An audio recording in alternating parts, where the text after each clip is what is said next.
So the PlayStation Portal, I think I've been intrigued by this device ever since I've sort of understood what it was meant to do. It came out in Australia only recently. It only came out in about February or so, so it's about a month old in Australia. And I want to tell you a little bit of the story about how I got mine. So yeah, it is. I've got a Portal. Um, I decided to purchase it through Facebook Marketplace. The reason I decided to go through Facebook Marketplace is that number one, I didn't think that it was worth the entire amount. I think $200 US translates to $340 Australian over here. And I think that's a little bit overpriced for what this thing is and what it can do. I think something around the 250 mark Australian, which will put it about $150 US. I think that's really where the super price for this product is.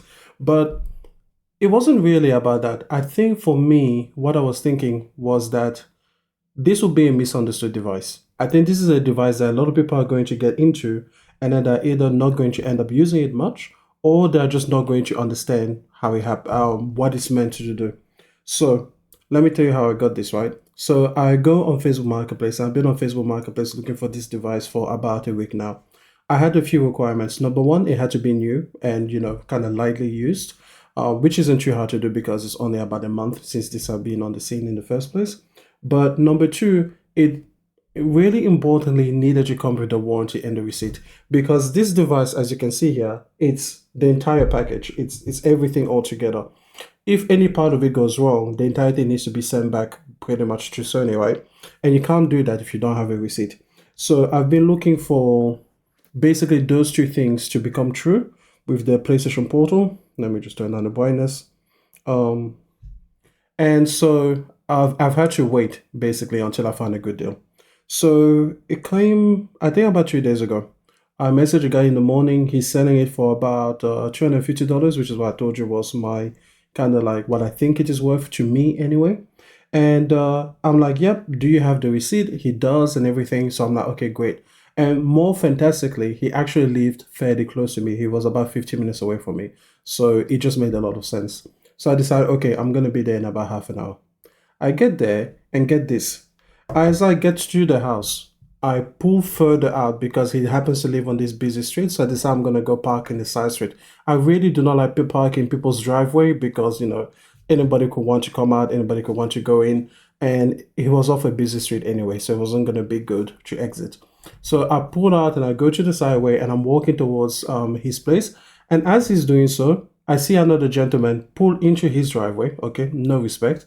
And I'm thinking, oh, that's the guy. So I go up to him and I say, hey, are you the one selling the PlayStation Portal? And he says, no, I'm buying.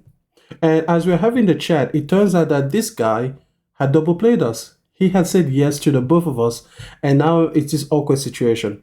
So he comes out and he's got the portal and the box and everything, and he's got the receipt. And then he's like, okay, I'm sorry guys, I didn't mean to, I don't know what to do. I didn't know that this other guy was coming, blah blah blah. You know what? I'm just like, okay, are we gonna flip a coin for it? Like, what are we supposed to do? Because I'm not gonna fight him for a portal, right? And then the other guy is super adamant, okay? The other buyer, he's like, no, I'm adamant, I'm going out with this portal, it's for a friend's birthday and everything. And you know what? When I heard birthday, me, I'm a softie. I like birthdays, okay? I think birthday is important, an important celebration. So who am I to get in the way of someone's birthday present? And this for me, yeah, this is a frivolous purchase. This isn't something that I need in my life. It's just something that I want and I appreciate, and I guess I get to talk about it with you guys, which is kind of interesting. By the way, this isn't a review. It's more like a discussion, a commentary on it. But yeah, so I'm like, okay, you know what? You have it, you got it. So I shake his hand, he says thank you, and I go on my way. And as I'm walking back to the car, I'm nearly at my car because, like I told you, I parked in the side street. So I'm about a minute away. And then this guy, the buyer, he comes back and he calls me back. And then I'm like, okay, like, what happened? Like, what am I'm no longer part of this transaction. I don't understand what's going on. And the thing is, I wasn't even upset at having lost the portal because I'm like, listen, this is a device that there will be plenty of in the marketplace, okay, just by the very fact, just by the very nature of it. So he calls me back and I say, hey, what's up? And then he tells me, I didn't know that you needed a PlayStation 5 in order to use the portal. And I'm like, yeah, evidently you do. And he's like, well, the person that I'm buying it for, the birthday party, he doesn't have a PlayStation 5. So then I was like, oh, okay. So do you still want to get it? And then he basically says, no, like, I'm not going to go buy him this and then a PlayStation 5 on top of that. And I'm like, listen, if he's that good a friend, you should. But essentially, what he explained is that he was confused about what he did. He thought that he could play native games, or he would at least be able to access like the mobile game stores and everything like that. So essentially, he no longer had a use for the device, which is how I happen to now have possession of it, which is good because I got it for a great price. I got it with receipt and extended warranty. Could you believe this guy had spent the money for extended warranty, and I basically got it at half price. So that was a pretty good decision. It's pretty much brand new. The only thing that had to be done is that the handles had to be cleaned a little bit, kind of, and I put a screen protector on it now, and that's pretty much it. Otherwise, nobody would know that I got this secondhand. It doesn't have a scuff on it. So that brings me to the first interesting point about the Portal. Even the people that are looking to buy it, many of them are unaware that they require a PlayStation 5 in order to use it in the first place. And I think a lot of people that bought it or received it from Facebook Marketplace, my overview of it, a lot of the people that have reselling it is because they got it as a birthday present, and either they didn't have a PlayStation 5 themselves, or they just didn't really understand how it's supposed to fit into your life. Like, again, I think this is a device for about 5% of people, but it's got a PlayStation name, it's got a PlayStation branding, and so people just think that, oh, it's a PlayStation, it's great, so let's just get it. So I guess the ultimate takeaway is, if you're gonna get a Portal, first check your Facebook Marketplace or your local reselling thing, because you could find a great bargain on it because somebody would have bought it without fully understanding what it is and how it fits into their lifestyle, and therefore they just need to get rid of it. Video over. No, let's talk about it. Now, before we dive into the Portal and everything that it does and why it may or may not be a good decision for anyone, let's talk a little bit about remote play. So my remote play journey basically started with the PlayStation Vita. Now, I had tried remote play before then on my phone, but the disadvantage there is that you were using touch controls. I had thought it was impressive that it even worked at all, because when I tried it, it was about 2015, so I was already on the PS4. But still, I was impressed, but without any kind of dedicated controller, that didn't work well. So then after that, I tried to use remote play with the little plastic accessory that you will clip onto your controller, and that will allow you to clip your phone into place, and it will basically put your phone on top of the controller. That was okay, but it wasn't the best experience because it became very forward heavy, and then it will start hurting sort of like the wrist, or not the wrist, but like this side of your arm, like right here, this zone right here. When you have this front weight on it, it will just start to hurt there. So it wasn't ergonomically incredibly comfortable, even though technically it performed well as well. It's one of those things where if it's uncomfortable, you're just not going to do it as many times as you think you are. So even though I will carry that contraption with me at the back of my car almost everywhere, it was just never really worth the trouble of setting it all up and trying to play on the phone. And of course, the phone has a huge major disadvantage that I'll talk about in a second. Then I tried the strap-on, right? This is what Jez calls it. This is the Razer Kishi. This is the first version. And the way that this works is that you will, of course, open it up.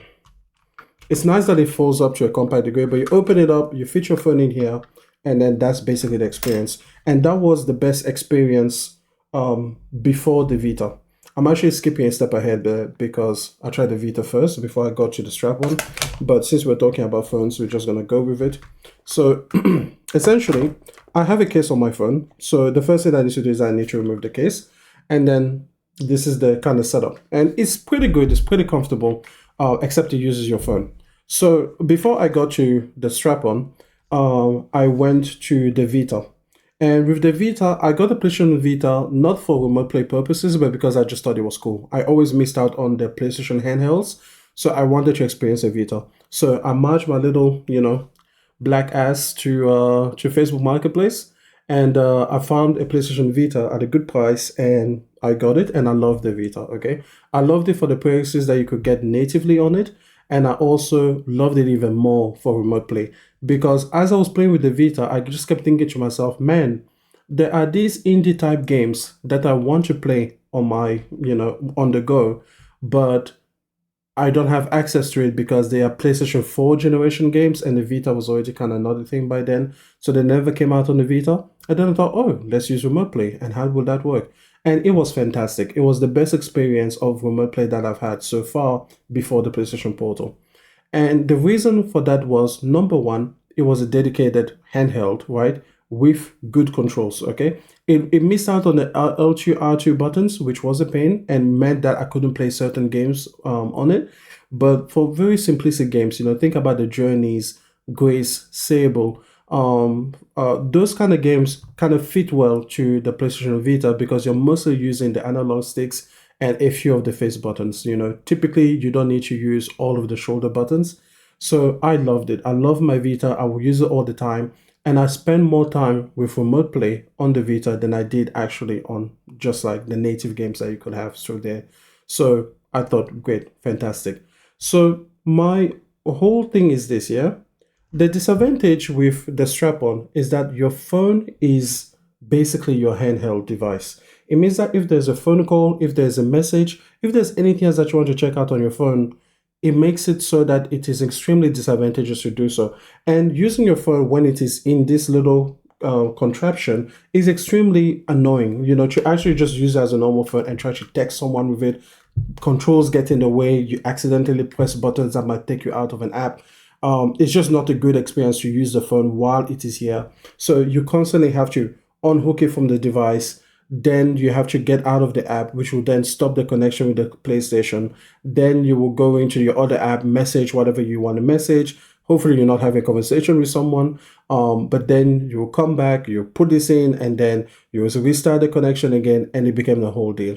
So that's the first thing. The devices that you use with remote play will determine your experience or your enjoyment of the remote play feature. A feature that has been in the PlayStation since 2006. It's been in the PlayStation 3.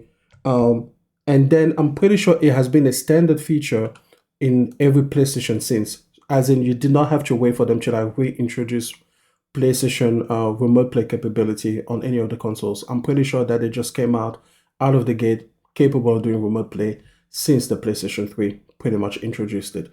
So the next thing that you want to do then is determine where you're going to use remote play.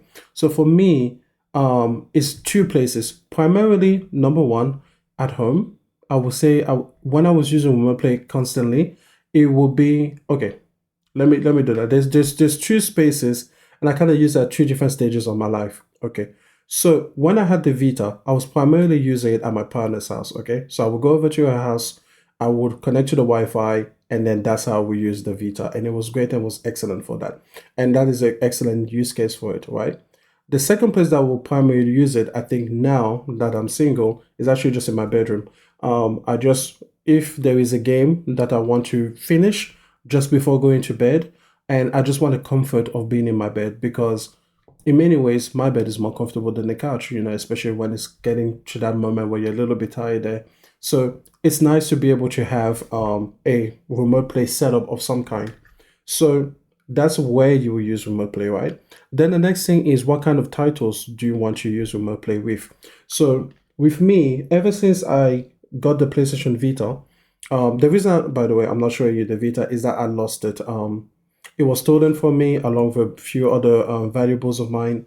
So that's how I lost access to my Vita, and I never bothered to replace it. But going back to this, ever since I had that, I quickly determined that you couldn't play every single game through remote play and expect a great kind of like setup. Obviously, the Vita had a hardware control issue because it didn't have the shoulder buttons. But even when you have the shoulder buttons on the Kishi or the Portal, there's just certain games that are better for a remote play setup than others. So I've always had some kind of folder to basically pick and select the games ahead of time that I would expect to have a good remote play experience with. So ever since we got the game list on PlayStation 5, I have a dedicated sort of game list that basically highlights all of the games that I consider to be good remote play experiences. So for example, I've got Greece, Hades, Journey, Life is Strange 1 and 2, Spiritfarer, Slay the Spire, Persona 5, that's a turn-based game, right? The Wolf Among Us, XCOM 2, another turn-based game. Sable, nobody saves the world. You know, they I think the Portal as a device can open up some of those games because the DualSense layout is just a little bit more advantageous than the strap-on variant. But still, those are the types of experiences that I would suggest to you that you'll be looking at.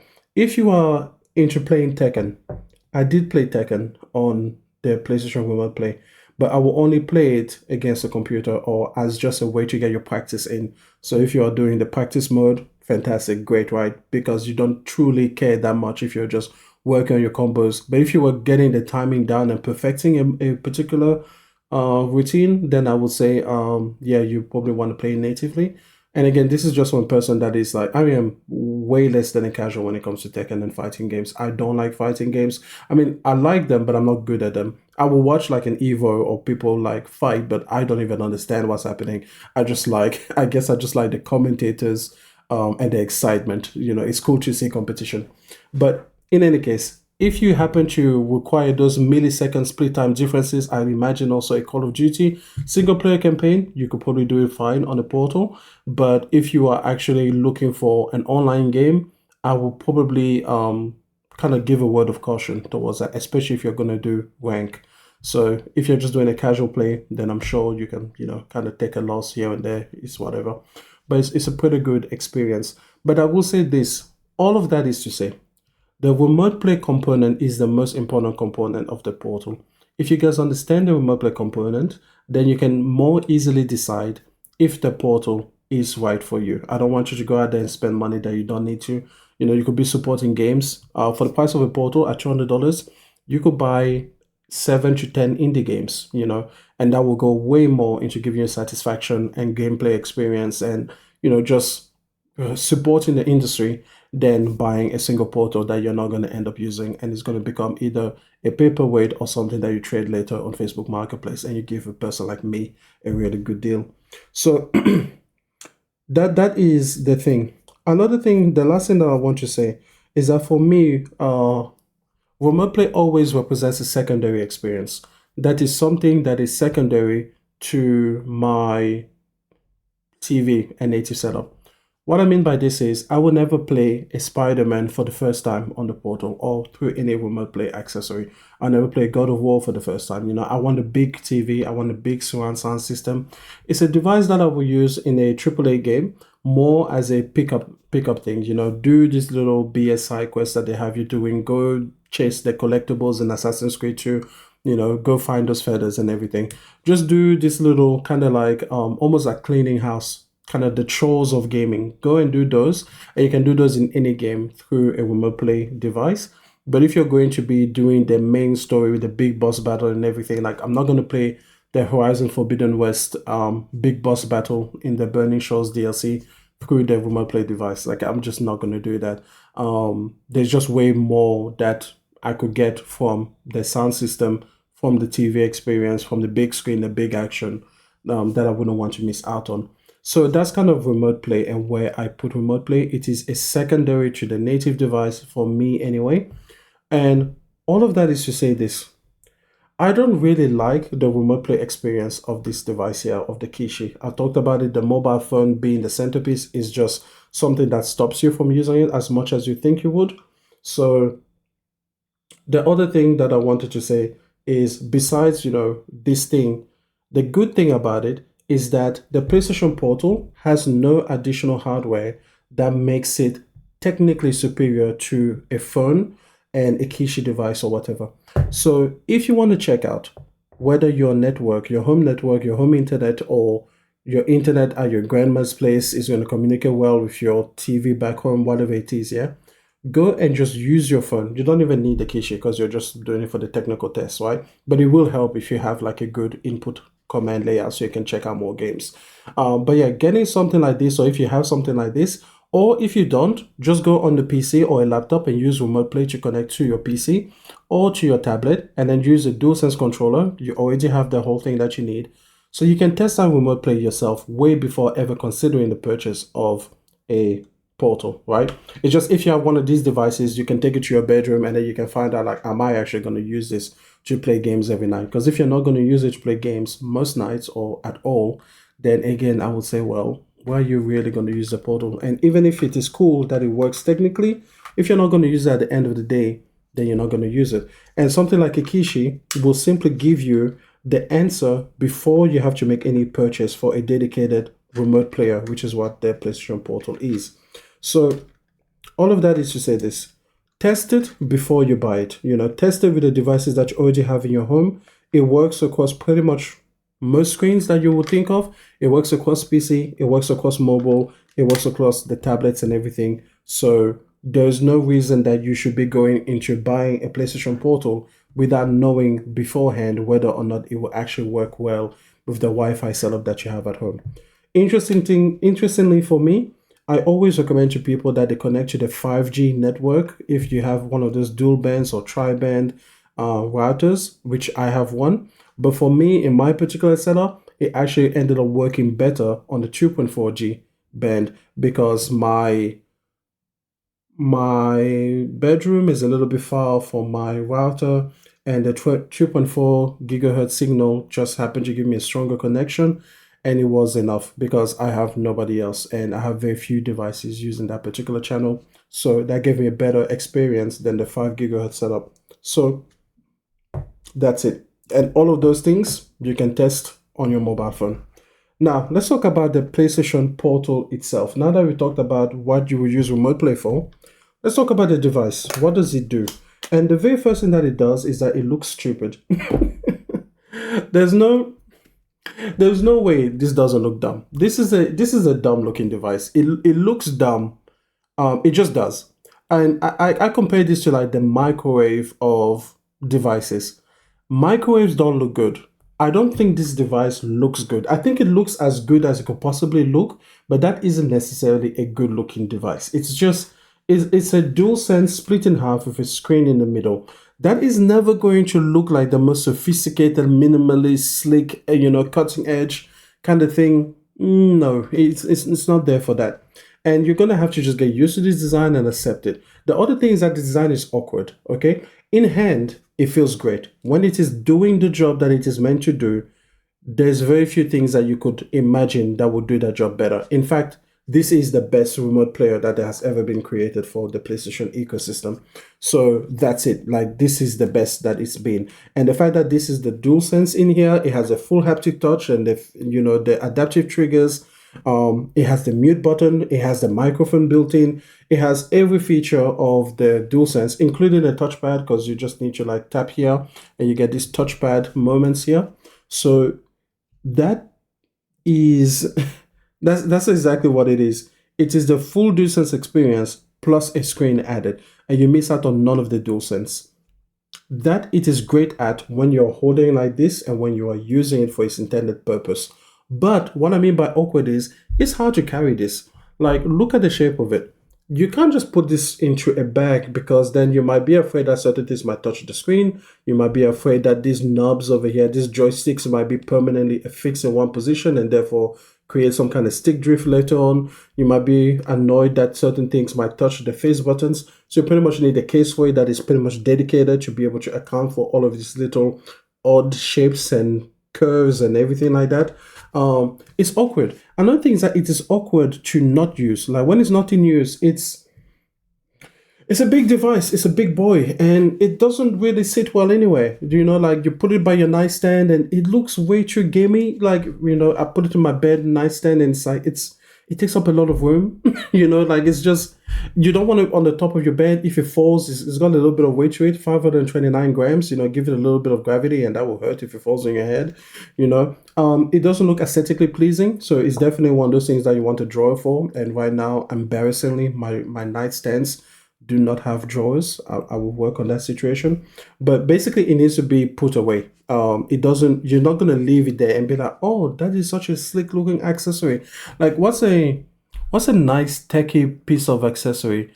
Like, what, let me think. Like, imagine like a Leica camera, like, yes, it could be like one of the most powerful photographically devices, but cameras just look good. Cameras are aesthetically pleasing. Some people buy like old vintage cameras and they do not care whether they function or not. They just buy it as decor, right? Cameras look good. Sony cameras, that's a little bit questionable. Like, so this, I wouldn't say this looks good. I would say that this looks like a Sony camera.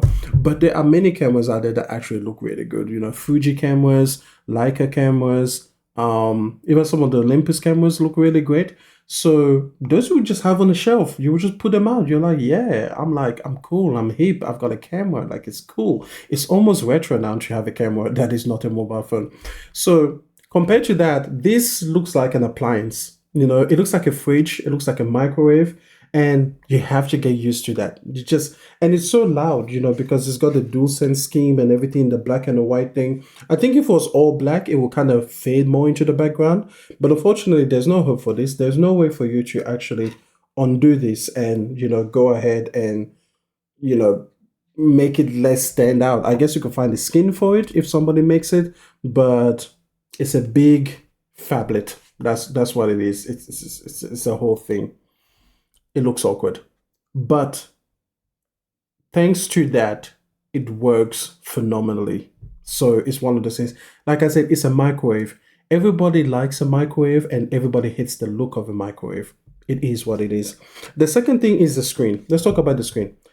I'll just put it very simply. This is not an OLED screen. This is an LED screen. However, if you yourself, okay, if you were to go back in time or Sony came to you and said, hey, we are considering a PlayStation Portal once more. Here are all of the screens in the world that you can choose from. You will choose this screen. This screen is that good. This will be the one that you choose.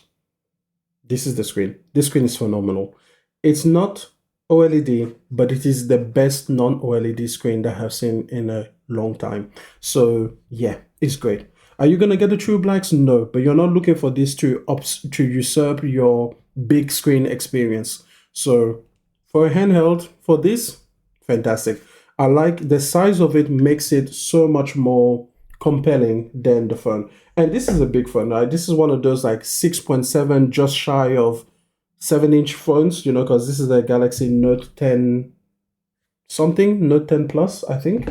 So it's a big phone, but it's nothing compared to the 8-inch wonder that this screen is. So yeah, screen is phenomenal. Let's talk about comfort. Comfort is where this thing is the claim to fame. The one thing about this particular Kishi device here, and I didn't go too much into it, this is not a good solution for remote play. Even though it has all of the buttons except for the touchpad, it has none of the vibrations, it has none of the haptic triggers, and it's just not as comfortable. Like after an hour or so, I get super uncomfortable using this, and I've got big hands. You know, like it's just I've got one of those hands that just that big. Maybe for a person with smaller hands, this will be a little bit more satisfying, but it doesn't give you anything to hold on to at the bottom. It doesn't wrap around. It's fine for a short period of time, for a half hour. It's okay. But the balance isn't right. Nothing is really. It's a 4 out of 10 experience. This is a 4 out of 10 experience as a remote player overall. I'm not into mobile games. So I think for mobile games, maybe with the simpler control schemes that they use, maybe this will be more comfortable. This has also got the asymmetric stick layout. I'm a PlayStation gamer. I've never liked asymmetric sticks. So screw that. This is a 4 out of 10. But it cost me $100 and that was in Australian dollars. So you do the math, I think it's about 60 US.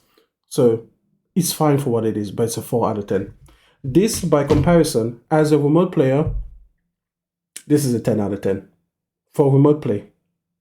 Actually, no, it's a 9 out of 10. It's a 9 out of 10 for remote play. And we'll talk about where I take the 1 point away. So comfort-wise, this is a revelation. You know, it looks dumb, yeah, but every handheld should look like this. The Switch should look like this. The Steam Deck should look like this. The Legion Go should look like this. The Razer, whatever it is that they call their version, they should all copy this and they should just make this. Just make this as a handheld. Because when you are playing the game, it makes everything else worthwhile. The awkward look, the awkward size, they're slightly lighter than you would imagine, but it's just great. It's just every single one should just do this. It's a bit like what do I think should be standardized? You know, what's a good one? I think if you've been in the new Audis, they've got a really good infotainment system. I think the Mercedes ones also have a good one. I think BMW also has like a really good info system, and I think infotainment system.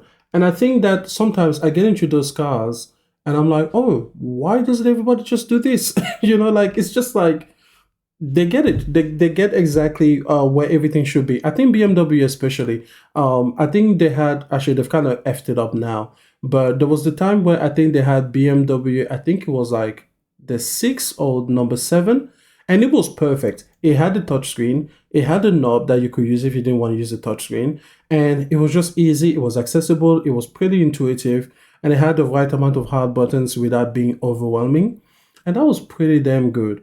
Another thing is probably like a mouse. I guess I'll compare this to a standard mouse, right? Like it's got left click, it's got right click, it's got horizontal wheel, it's got a vertical wheel, and you can do a few other bits and bobs around it, but it just feels good. It feels good because it has those buttons. The PlayStation Portal is like that, but for handhelds. From now on, every handheld should just do this. Like now that this has broken the mold of getting gamers to be used to its awkward shapes and everything, but it has shown us the benefits of that. Just please, all handheld makers, please just make a version of this.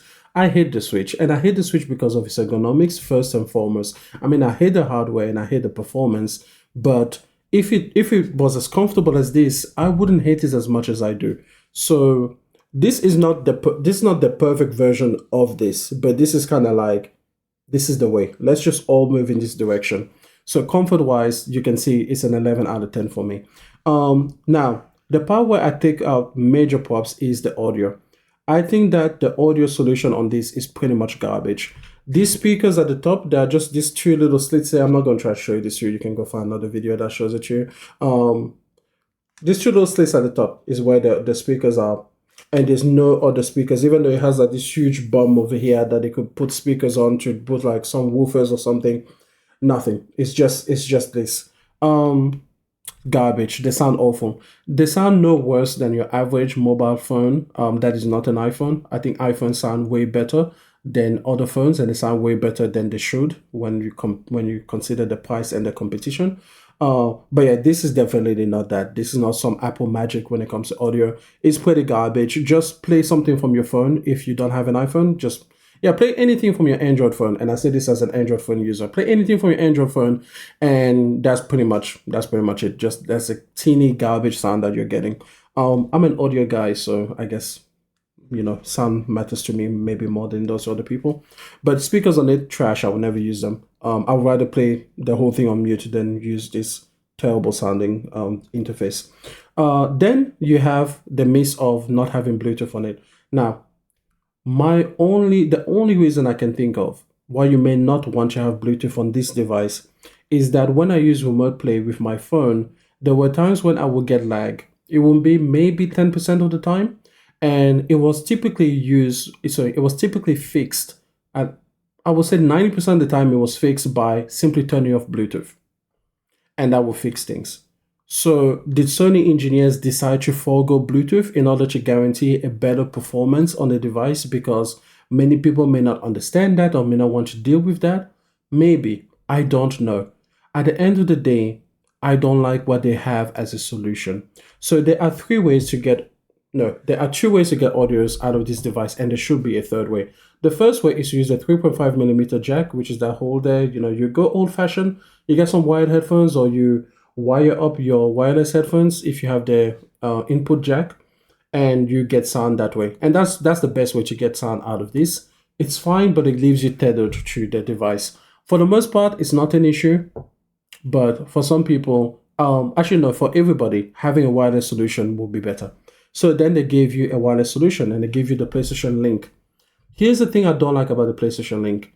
I don't like that the PlayStation Link is a brand new standard that is supported by basically no one but PlayStation, not even Sony. So at the moment, when PlayStation Link was first announced as part of this product lineup, right?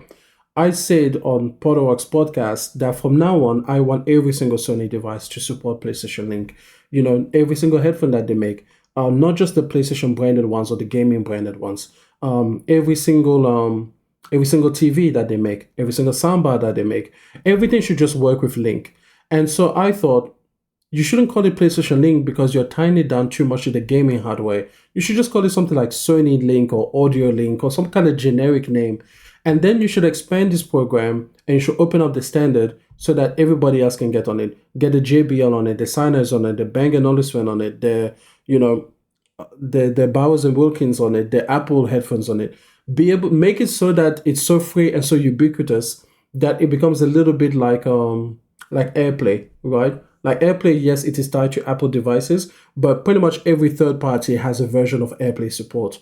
So I'm not sure if they're going to get there. And I think by calling PlayStation Link, they kind of reduce the chances that they will get there because at the moment, there's only two headphones in the world that can actually support this PlayStation Link standard, which makes it pretty much useless for everybody else. Again, I don't mind that they did not have Bluetooth because I suspect there's a technical reason for that. But I do mind that the replacement wireless software can only work on a handful of headsets and is certainly not backwards compatible, right? Like I have some premium headphones here that I would love to use. You know, these are some of my favorite headphones that the Bowers and Wilkins P7s. I've had this for a while, see no reason to replace them, but there's no software update that can happen to give this the functionality to be compatible with PlayStation Link, right? But then let's say that Bowers and Wilkins decides to come up with the next version of these P7 headphones, even 2 years from now.